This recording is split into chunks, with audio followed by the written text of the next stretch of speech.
Happy Friday. Welcome to Yes Show episode number 9. Wow. Lucky number 9, I think. Number 9. And our special guest today, you want to introduce Yes, this is Troy Eckard with Eckard Commercial Construction. Another guest that we made one phone call to and absolutely said, I want to be involved. We had to reschedule a couple times, but Troy's here, and I've known Troy for probably 10 years now. And he was a great competitor when I was in construction, and just a good Yuma guy, good community person, and so thanks for coming, Troy. We really appreciate it. Thank you for taking Exciting. time to join us. And let's start off with our honored guest giving us a quote or what he likes to enjoy to read and share that with us, Troy. Yeah. Well, I actually brought 3. Okay. And I'm not going to go into the background other than I'll give them to you and why. Okay. So the first one, and this is one I say every day in work and in the good times and also in the bad times, is more of an adage, but the adage is, this too shall pass. We can argue about the origins of it. There's some biblical references that claim the origin, and it's a proverb from 1200 AD. Anyway, that you can go on and on with where it may have originated, but for me,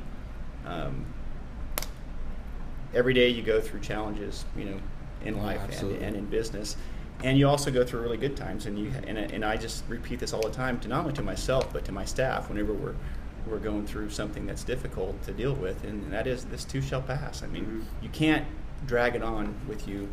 Now, do you say that in the good days too, or just absolutely, the bad? Absolutely. So good and bad, you say that. One of the things I've found in life and in business is that in order to be successful, you have to not get too high with the good times and too low with the bad times. You got to show up every day and go to work, and you can succeed or you can fail in the midst of your success just as easily as you can fail because of tough times. Wow, it's a really good something that, because you usually just hear that when something goes wrong, right, Terry? Absolutely. This too shall pass, but not when stuff is going great. And you don't want to get too giddy with the good times, because they don't last. I mean, every business goes through cycles of where you're having business is good, things are looking up, and you want to think that would last forever, but it doesn't. It's a business cycle. So part of what I try to do as a business owner is keep things on an even keel and keep people focused on their jobs, reassure people when things are not going well, and yet tamp things down a little bit to where you got to enjoy and pat yourself on the back when you're having success, but you can't get so exuberant and think that the success is just going to continue on its own merit. You have to step back and refocus on, as I call it, the ABCs of being in the construction business. So a lot of times when things are good, you forget the ABCs. Absolutely. Because you just assume it's going to keep on going. And you stop doing the parts that got you there. Kind of similar to what Mike Miller had shared with us the other day when he was working in the 2000s when things were great. Just money was coming in. He wasn't watching the books as tightly as he should, and watching the numbers, and it caught him. He learned from it, and there you go. And so what do you have here from? It looks like Cicero. Huh? Yeah, these are ones I keep on my wall, and you can take them for what they're worth. They're a little bit political in nature. That's odd that you would. But I thought today, with the Brexit going on, that I would bring them.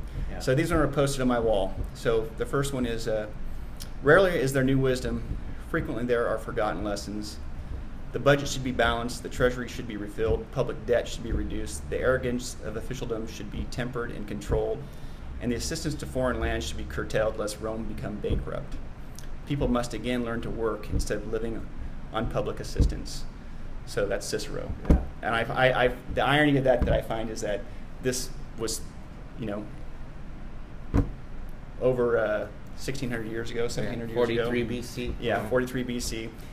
And it's true today as it was then. And what we got to think about is that life is a journey, but it's a repetitive journey, and this just goes to show you that there's nothing new in the world. The struggle to succeed is the same today as it was 2,000 years ago, literally. And so you just got to kind of, again, goes back to that whole thing, not get too high with the good times. We're not living in anything that has never occurred. And there's been good times and bad times in the world throughout. Our government is the same as the government 2,000 years ago, still needs to live within its means, balance the budget. And the struggles that they had back then are the struggles that they have now. You have people that would like to essentially not create value and live off the system, versus people that do, and there's always a balance between those two things. So yeah, I'm not going to we won't go into a political discussion too deeply here. I don't think today, but again, I just think it's a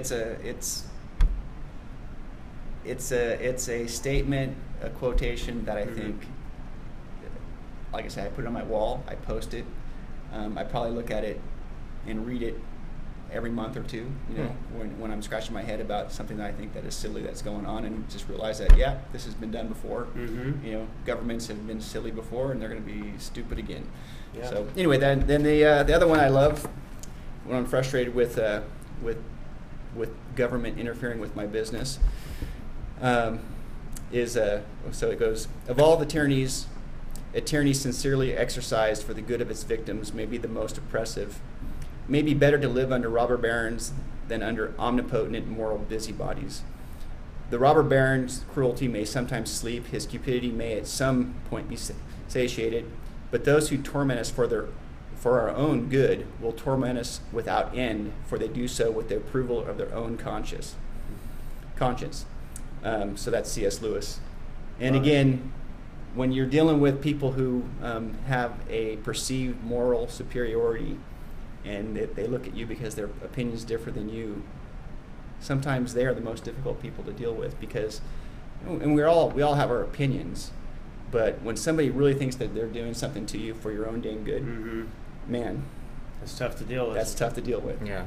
So, good stuff. Stuff I live by and enjoy reading, and motivates me from time to time. Yeah. You can take it for whatever it's worth. Well, definitely. I mean, again, this is definitely not a political show, but there's one thing that I've always seen from Troy is when you own a business, you have to be as friendly and as open to as many people as possible. And sometimes standing up for what you perceive as the right thing and doing the right thing can go against that. And that's something that I've never seen you be fearful of doing. And I've always respected you highly for that, because we definitely need more people willing to stand up and talk about the issues and willing to point out some of the fallacies that we have. But with that, Troy, just please tell us a little bit about kind of where you grew up, your history a little bit, how you were raised, that whole. Wow, that's a long story. Yeah, a little bit complicated. And 2.5 minutes. Yeah, 2.5 minutes. Well, I guess it does pertain to the conversation about being an entrepreneur. I mean, I was a military brat, born in Sacramento, California. So I'm a native Californian. I probably only lived less than half my life in California. I would say, this is the irony that you get as you get a little bit more old, as you get a little older, and you start to think about your life and what you think you knew when you were young versus what you know now. And I thought growing up that basically I lived in a middle-class family, and it wasn't until I had my own success in life and realized, looking back, that you know what, I think my family was probably at best on the first step of being middle class. I think we were probably slightly on the poor side, but didn't really know it. Yeah. Because we had a roof over our head and clothes on our back, so to speak. And my stepfather, I didn't have my father. My mother divorced when I was very young. So I had mother with a single mother in the 70s, of course, and then a couple stepfathers. And my stepfather that raised me for the most part was in the military, so we spent a lot of time moving from town to town. And the good side of that was that I became very adaptable in life, because I was used to, I can't even tell you how many schools I went to, showing up and having to basically create a new situation every time I showed up in the next town that we lived in. And then we got to live in Turkey for 3 years, which was a really incredible experience. I think that every American needs to go live in a third world country for a short time and appreciate how wonderful this country is and the opportunities that we have here. So that's, and then I didn't go to college. I went to the military when I was 18. So you were in the Navy? I went in the Navy, okay. 6 years on a nuclear submarine. Got a pretty decent education from the military. I was in nuclear power. So I went to school in the military for a couple of years for that. Was really interesting for about 10 minutes on a submarine. When you first drop down that hatch, it's kind of fascinating, and then after that, you realize that it's just a place to go to work. I can imagine the mindset that you would have had to develop while in there to keep yourself from losing it. I mean, creating the minds, almost like when when you're running, rather than looking at the finish line, you just look kind of keeping those day-tight compartments for. Well, you do have to have a certain mentality to be on a submarine, and the military does a pretty extensive testing of you mentally to see if you are suitable to be on a submarine, because it is very close quarters. You do get kind of locked in this tube that smells bad for weeks at a time, and you do have to have a certain mental outlook to do it. For myself, like I say, I thought it was interesting. It is actually pretty interesting on a number of different levels. I was fortunate. I was a nuke, and then I actually went to dive school, and I was a Navy diver on the submarine. And the only frustrating thing with that is that I was the last guy when my submarine left port who was sent on top of the submarine and walk around and shut all the hatches. And of course, the last hatch, I would be the guy on top of the submarine, and we were stationed in Pearl Harbor, Hawaii. So I can't tell you how many times I'd be the last guy on top of that submarine before we'd submerge, and just before I'd go down the hatch and lock it over the top of my head, I would look back and I could see the island of Oahu, and I think, I could swim there. They wouldn't notice me for a little while. So that was, it was an interesting experience. I think you are who you are. Your experiences in life make you who you are ultimately. So that was a good experience. So you came from a lot of disciplines. Your stepfather, military. Now, were you forced to go in the military? You said no. It's a long story how I got there, but needless to say, I was all on my own initiative, and it was good. The military. If you're a young man, woman, and you're kind of not sure which direction your life is going to take you in, as a lot of us are, because not everybody gets the advice of parents who have gone to college, for example, and can say, hey, listen, son, daughter, this is how you proceed along in life. And my parents, who were hardworking people, didn't have any advice for me on how to get to be where I'm at today. They were busy making a living, and at that time, doing it, but like a lot of people who work in order to live, literally from paycheck to paycheck. So they and my mother's side of the family basically were they moved here in the Dust Bowl. They were from Missouri, and they were hardworking people, and farmers and what have you, and so they didn't have a background to say, hey, son, this is how you get ahead in life. So they did the best they could. They did the best they could. With the knowledge that they had and the life experiences that they had. My mother passed on to me a work ethic. She was the hardest, and still is, one of the hardest working people that I know, ever met, and never took a handout in her entire life, and got up every day and made a job out of working, looking for a job. If she wasn't employed, she made a job out of getting employed. So she set a very, very strong work ethic for me in my life that I still appreciate to this day. The fact that not afraid to go to work, show up every day. And I think that's an important, so she gave me something that I think is very valuable. Getting a lot of things that were valuable, but I thought that's something that you get from your parents. You turn into your parents in some way, shape, or form as you go on in life. Mm-hmm. So you don't have to be like them exactly, but certain things they will pass on to you through their examples. And that's one of the things that I got from my mother, was just a really strong work ethic. I saw her work every day, sacrifice whatever she had to do to put a roof over her head and food on the table. So that was a good thing. But again, I didn't have no advice from her about how to change the course of my life. I got that from other people, other mentors in my life, which I'm very appreciative for, because that's what got me where I'm at today. The work ethic that she gave me, and the mentors that I met in my life later on, who gave me lots of good advice about how to get to where I'm at today. That's one of our future questions, but yeah. Man, we probably could have one of these interviews. I'd love to hear the Navy diver stories someday. Yeah. But, well, so just to sum it up, I ended up in Yuma, Arizona 15 years ago, a little longer than that actually, because I was in the construction industry. And the interesting part about that is I got in the construction industry out of the Navy by meeting a gentleman who my current wife, only wife of 30 years, introduced me to. And he was a developer. And he actually set me down when I was getting out of the military and asked me to come to work from him after he'd known me for a few months. And he knew I was, at that point, I had intended to go back to college at that point in time when I got out of the military. And he basically set me down and said, hey, would you consider just coming to work for me? He goes, I think that I could set you on a course in your life that you could be very successful at, and it would take you from here to this place. And it was kind of interesting in that literally everything that he told me, that if I did these certain things, actually came true.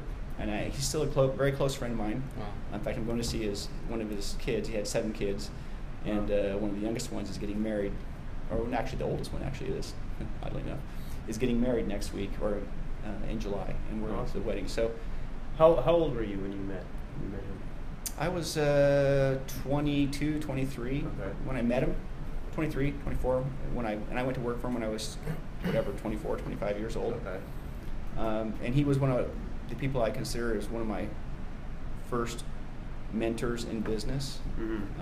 Very successful guy, extremely successful, and I was fortunate in that he took a real interest in me and set me down and said, this is how you could go about being successful in your life. And I think that's one of the key things. That's what I like about your program here, because I think people need to have mentors in their life, because there is no secret to success. All of the things to be successful are out there and are known by various people that you may or may not meet in your life.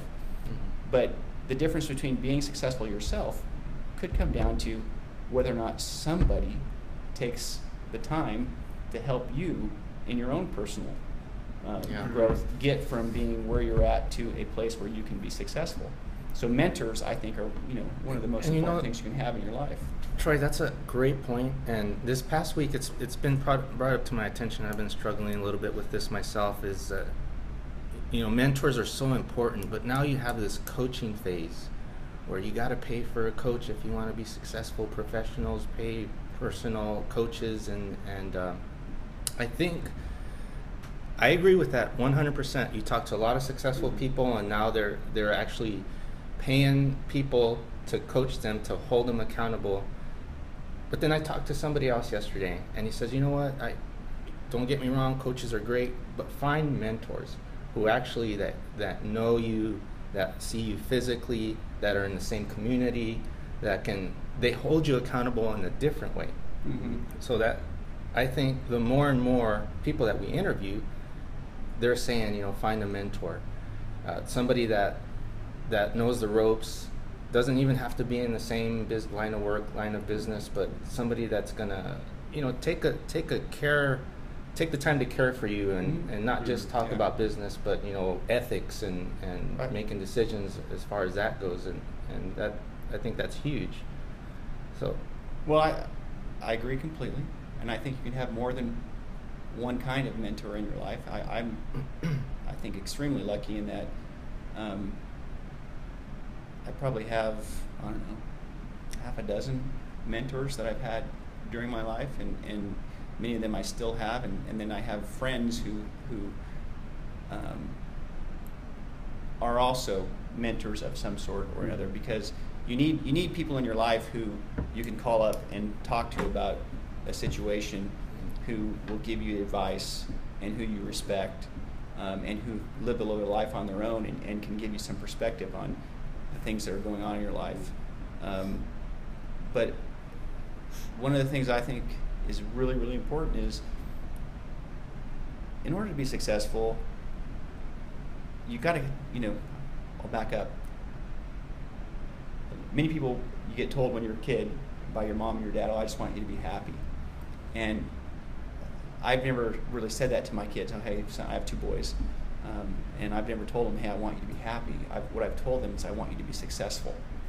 Because you're in charge of your happiness yourself. Mm-hmm. So somebody wanting you to be happy is a pacifier. Somebody who helps you be successful will enable you to find your own happiness through your own success. And that's, that's not just professionally, that's with your family. I love that. That's a great and quote. your kids. I think it's, that was another one of those things that the guy's name was Gordon Henschel, who was the guy who sent me down 30 years ago now and gave me sort of a large dose of advice. And one of his things that he told me, and I still live it to this day, is that you got to have balance in your life. Mm-hmm. You work is a big part of your life, but you have to have family, and you have to have your own personal health in mind. And mm-hmm. how do you get to that?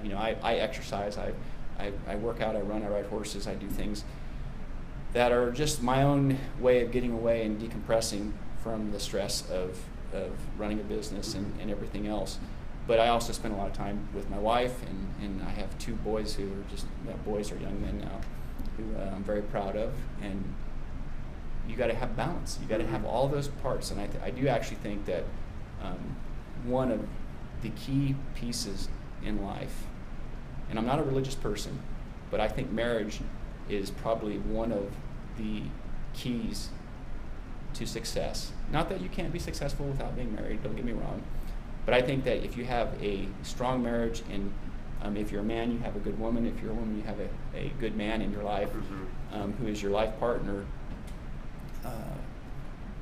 That is a key part to your success, because they pick you up when you're down, and you pick them up when they're down.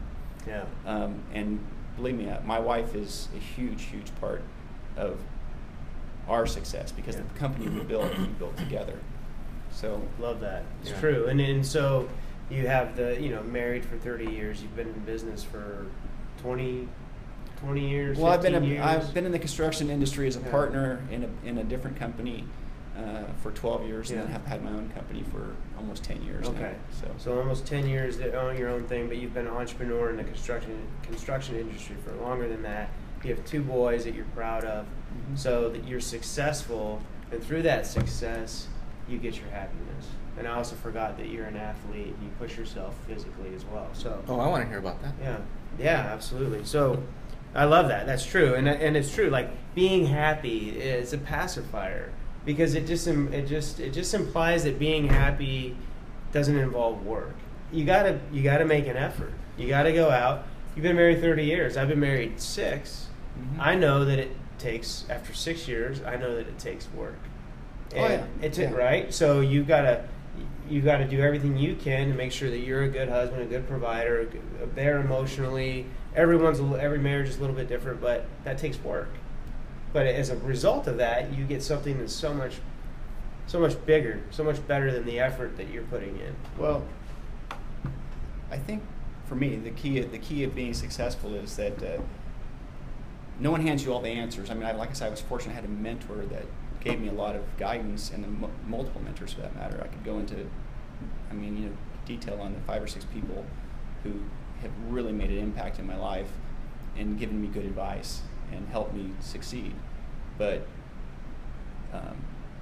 I think what you're searching for, what I searched for, until I'm in my 30s, was, why am I here? What am I doing? Mm-hmm. What does this all mean? Should I, I think when you're young, you're sort of naive and idealistic, and then as you get a little older, you start to focus on what it takes to succeed, and you want to find out, why am I here? What am I doing this for? Mm-hmm. And until you have the answer to that question, sometimes it's hard to succeed, because you can get scattered in what your purpose is. Mm-hmm. And like I say, I'm not a religious person, but I do know why I'm here, and once I figured that out, that really helped me be more successful in business, because I became a much more focused person. And I was always pretty hardworking and focused to a large degree. But can you tell us how you found out your why? Was there like a special moment? You took like a sabbatical, or you just said, this is it, I want to do a business, grow it big? How did you find your why? No, I think I found my why once I had my first child. I didn't have him, my wife did. Thank God. Once we had our first son, it's sort of just I realized at that point in time that I wasn't on this earth for my own needs and narcissistic wants and needs. Mm-hmm. I was here to take care of my family. And believe it or not, I mean, that seems like a pretty obvious thing, but until you really accept the fact that we're all put here to do our part in raising a family, and as the father and the husband, I realized that it was my wife had the child, she carried him, and she's always been my partner in all of this, and a big part of my life, obviously. But I realized that dang it, my job is to take care of that family. Mm-hmm. Okay, let me go a little deeper. We all, as parents, I'm sure, when we have our first child, we know, hey, it's not about me anymore. But how did you figure out, hey, this is what I'm going to do, this is the plan I have as an entrepreneur? Did you have a moment when you said, I'm going to go into business on my own now and do this particular thing? Well, I think more my moment was I realized that it wasn't about me getting to a certain end point where I was going to necessarily retire and live some good life. What I realized is that whether I ever retire or not, and believe me, I enjoy my work now. I've always really enjoyed working, but once I realized that I was going to do whatever it took to take care of my family, no matter, and that was for the rest of my life, then I stopped focusing on how do I get to retirement, because retirement's for you, right? Mm-hmm. So retirement, I could retire tomorrow now, but once I realized that retirement really wasn't my issue, I'm not here on this earth to figure out a way to get to retirement. Mm-hmm. I'm here on this earth to take care of my wife and my kids. Mm-hmm. Then retirement, I could, like I said, I could do it now, but work became had a lot more satisfaction in it, because I knew that was my purpose, was to be here. And I don't want to go into that a whole lot, because it gets to be, my philosophy personally, and I'm not trying to spread, my philosophy. I just think for me it worked, because basically it took my focus in life on doing the things that I needed to do to take care of my family, and therefore it all became easy. Mm-hmm. Showing up to work, if I got to show up at 4 o'clock in the morning, I show up at 4 o'clock in the morning. If I got to show up at 3 o'clock in the morning, I show up at 3 o'clock in the morning. If I got to stay till midnight, I stay till midnight. It doesn't matter to me. It's all good. It's, my motivation is internal, and is not, I don't have this end date to it where I'm trying to get to some, that I'm trying to get to, because I realize that my motivation is eternal, so to speak. It's as long as I have a wife and kids, I know what my purpose is. And don't get me wrong, I do a lot of things for myself personally, to keep my health and to sort of decompress, because you have to have balance in your life. You can't just all be, well, I'm an automaton and I show up and I work myself to death to take care of my family. But you said you have to have that balance. You got to have that balance. You have to have some balance in your life in order for you to do all of those things successfully, and to be there long term, and to enjoy life. But again, I get enjoyment out of life from being successful with taking care of my family, and taking care of my business, and taking care of myself. That's where I see the enjoyment of life. Mm-hmm. And the reality is that you know, the company that you have built now, that you and Claire have built, you're taking care of multiple families. You're not. Yeah, you know it's what a I mean? huge It's obligation. Yeah. It's an obligation, but I mean, wow! Talk about feeding your why. I mean, you know, I've got to get this project, and because that's what we got to keep the thing going. Yeah. So if I have to show up at 2 o'clock, 3 o'clock in the morning, well, that's not such a big deal because what's at stake? Right. Yeah, you do what you that's have awesome. to do, because at the end of the day, nobody else is going to do it for you. So you have to find your own inner motivation to show up every day. But once you find that motivation, and once you realize that there's no that motivation doesn't expire, right? Mm-hmm. So therefore, you know, people have success at different times in their lives, and I had a lot of friends when I was in my 20s who were very successful, and you know, I scratch my head and go, man, that guy, he's pretty successful, and I always admired him for it, and I never let it bother me. I didn't, you know, I'm not a jealous person, I'm not an envious person. It just motivated me to work harder myself to figure out how do I get to my own success, and I think part of my own success was by associating with a lot of other successful people, because that also motivated me to, you know, to keep on slogging. I could see them have success. I thought there's no reason why I shouldn't have it myself. Oh yeah, Great attitude. And yeah, but I also, because I didn't have a time frame, I didn't say to myself, boy, I only want to work for until I'm 50 or 55 or 60 or 65. I don't really care. If I'm in good health and enjoying it, I may not need to work past the age of 60 or even 55 or whatever that age is, but now I enjoy it so much because I've got balance in my life. I've got a great family. I've got a great business. My health is good. I don't have a outlook of, well, I have to retire at some point or I have to do this. It's all part of my life. This is what I do is my life, and I enjoy every aspect of it. So I'll just keep going along until that's awesome. Until I mean, that's where you're shooting. Yeah, you've found your happiness. Yeah. Through success. So that's awesome. So we've kind of touched around a little bit. I think we'd be on. You know, if you wanted to share a failure, you know, what any failure that you have that comes to mind, and what did you learn from it? Well, I'm sure maybe one or twice you've had a mix up, you know. Believe me, I have probably failed in every aspect of my life at some point or another. And I don't think it's a question of whether or not you fail in life. It's really a question of what do you do after you fail? How do you pick yourself back up and keep going?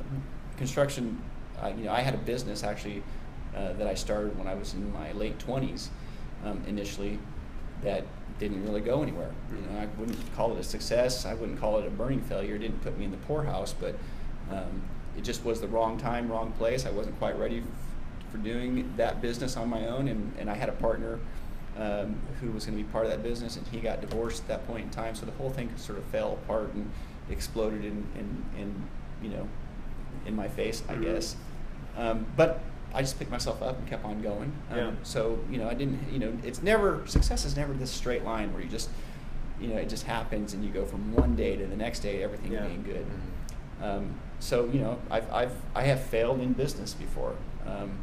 I probably got burned in every .com deal on my retirement. I've got, you know, I've had real estate ventures that basically lucky if I ever got out with my hide, but I did. You know, I had a house in California when the market went through the floor and barely got out of that with my hide. I've had business challenges, you know, bad jobs, for example. Every contractor has bad jobs. Luckily, I had a really bad job early in my career, and it taught me a lot of what I implement today in my own company about cost control and proper reviews of projects. And it was one of those deals, you know, success. Sometimes when you're most successful, you can have your biggest pitfalls. And that job that was a really big loser occurred in a year when we were having a really successful year. We were very profitable, but we had a job that was really bad. And that's probably why we survived it. Luckily, yeah. Luckily. At the same time, took an opportunity where you would have made quite a bit of money that year, and made it into so year. No, made it into worse than so. Oh. But yeah. But there was a lot that was learned from that experience, and So can I dig into that a little bit? So some of the things that you had learned, cost controls you talked about, things like that, were they? I would imagine, Troy, you're a very smart guy in business. You can imagine that, but I mean, so there'll be people who argue that point with you. but so things that you probably knew. I'm sure there were some of them that you're like, you know what? I knew I should have done that. I knew I should have done that. Oh no! Everything that I learned from that lesson was that the controls that I knew should have been there prior to making that mistake weren't followed. It's discipline. So this gave you the right. We were having a great year, so we thought we could take a couple of shortcuts because you weren't saying your quote back then. This too shall pass, probably, right? Well, actually, that's probably when I started saying it. Literally. Not when it was all good, but on the end. But this sounds very similar to Mike in many respects. Yeah, you learn from your most painful lessons are the ones that you carry forward with you for the rest of your life, and they're what make you into the business person or the person that you are for the rest of your life, because they stay with you. I mean, when you lose money on a job and you lose a lot of money, that leaves a mark. And for me, what it did is it just said to myself that no matter when things are going really well, you can't walk away from the things that made you successful. You can't start taking shortcuts because things are good. Remember what I said earlier in this is that it's easier to fail in some ways when things are really good than when things are really bad. When things are really bad, you show up, you usually focus like a laser on what you need to do in order to, and you're grinding. You're there, doing what it needs to be done every day because you're desperate for success and to keep afloat. When things are really good, you start to assume that they'll stay good. That you're on some sort of magic roller coaster ride. That everything you touch is going to turn to gold, and then you start taking shortcuts, or you start not doing things that you should be doing, regardless of how easy it is or how good it is at that point in time. And so you have to stay focused in life. You have to remember the things that made you successful. One of the things I do, like my job now, I have really good people that work for me. I'm very, very fortunate. But it's not through happenstance. My job as the person who is the leader of my company is to set the standard and show people that we're not going to vary from that standard. We need to do this every day. So therefore, in order for me to do that, I have to be consistent. So I can't show up one day to work and tell my crews, hey, let's do a great job, let's do it the right way today, and then show up the next day because of some external pressure, like maybe we're hey, we could cut some corners and make a little bit more money. I would be sending the wrong message, because if my core philosophy is to show up every day and do the job the right way the first time, which, by the way, is the safe way, which keeps my employees healthy and with me, then I have to be consistent in that application. I can't show up one day and go, today I feel like doing it wrong, or today I feel like a shortcut is justified. You cannot do that. You have to show up every day, and even when it costs you money, do it right. Because then when people who work for you see that you're willing to do it right, even if it costs you, then when they are in the field, for example, and they're having to make a decision, and this is what I tell them, I say, if I'm not there, I always try to be there. Call me up, I'll come and figure out the problem. But what I tell them first is, before you make the decision, just think, if I were standing there with you, what would I say? And I hope what you would think that I would say is that we're not going to take a shortcut, that we're not going to do something wrong, we're not going to do something unsafe, that you know that I wouldn't allow that I wouldn't condone it, nor would I go along with it. So the only way that philosophy stays consistent is if I am consistent in the application of that philosophy every day. So it takes discipline to show up every day and go, hey, hold on. Don't do any shortcuts. One of the worst things you can have somebody show up to you and say after something's gone bad is, hey, I was just trying to do you a favor. Yeah. I was just trying to save you some money. Yeah. I don't want any of the people who work for me to save me money. I want them to do it right. Whether that saves me money, which it usually does. And I always say in the concrete business, you can usually make a little bit of money in the concrete business when you do it right the first time. But you absolutely cannot make any money in the concrete business when you have to redo it the second or the third time. Oh, yeah. At that point, you're spending money. So when you take a shortcut that may cause you to have to redo it, I guarantee you that's going to be more painful than if you just would have spent the money to make sure it went right that day. And there's variables that you don't control in life that sometimes cost you money that you didn't expect. It's a hot day, so you got to cut a concrete pour a little short and pour it again another day. Or you got to add some sort of admixture that's going to cost you money that you didn't have planned on doing it, but it's the only way to do it right. So you have to spend the money. Yeah, and it applies so much to things in life that it could be something simple. I know you're talking about your construction business, but with anything that we do, we see a little shortcut and we say we could do this and save some time, save some money, etc. And there's like the little angel and the little devil on each shoulder. Which way are we going to go? And that having that discipline is very, very important and very tough. Absolutely. Henry Ford had a similar quote to that. I was reading his autobiography a couple of years ago, and I always remembered that from the particular thing from the book. It was his philosophy was if the decision needed to be made, even if it costs you more money, do it because it's the right thing to do, and in the grand scheme of things, you're going to be better off. Everyone's going to be better off. So yeah. Well, we were definitely fired. This is Troy. This has been a heck of a lot of fun. We're 42 minutes into this thing. Where are we at, Edward? Which one do we have next? Actually, we have really the last question. So you want to acknowledge Troy, and then I'll give the last question.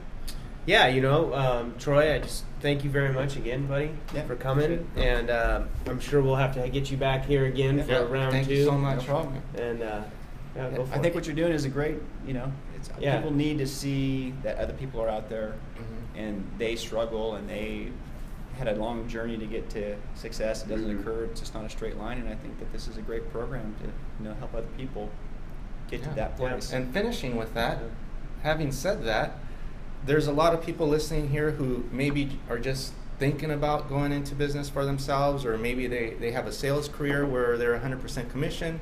Maybe they're in school and wondering, what am I going to do with my life? What advice can you give to our community? Anything you want to do, any advice you want to give, it could be pertaining to business, it could be another philosophy. What can you give our audience? Last piece of advice to end the show. Well, I think what I would say to people that, and I've told this to my kids, is you need to become skilled at something. Get a skill. Master something in your life. Don't worry about trying to find the perfect job that's going to make you happy, because the job itself is not going to make you happy. I don't care if you had the sexiest job on earth. If you were not really good at it, it won't be enjoyable. But if you master something in life and become really good at it, then you will find your success, and through that, your happiness. And that is, I think, the biggest key. I think that people too often, are trying to find happiness first and don't realize that it's not, you don't find that first. Wow. What you have to find first is success, and in order to find success, you have to become good at something. I'll leave you with this. 2 of the most successful people I know, one deals with shit, excuse my French, and the other one dealt with garbage. Right? But they were both really good at dealing with both of those items. And they both made a lot of money in those particular areas. And so if somebody can be really happy and successful dealing with shit, and a person can be really happy and successful dealing with garbage. What's the perfect job? Yeah. Okay. Don't That's start off great. looking for the perfect job. Look for success. Look for become skilled, become good at something, and then success and happiness, I think, will follow.